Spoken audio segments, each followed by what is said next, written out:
ভাই ভাই, কি সকাল 10টা বেজে গেছে, এখনো সূর্য উঠে নাই।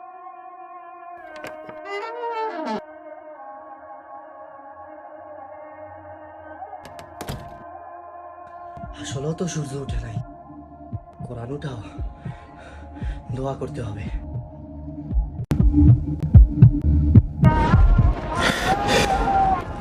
ইসরাফিল যখন সিংহায় ফু দিবে তখন সব ফেরেশতা নবী নিচে নেমে আসবে, সবাই চিৎকার করবে আর বলবে ইয়া নফসি নফসি, আমাকে বাঁচাও আমাকে বাঁচাও।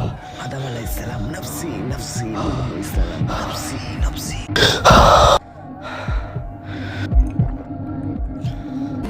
এই দুনিয়া 2 দিনের দুনিয়া, একদিন আমাদের হাতে আর একদিন আমাদের হাতের বাইরে। তাই সময় থাকতে নিজেকে শুধরে নিন। কোনোদিন অহংকার করবেন না। আপনি মরলে কই যাবে আপনার অহংকার, আর কই যাবেন আপনি। আল্লাহ তাআলা সবাইকে হেদায়েত দান করুক।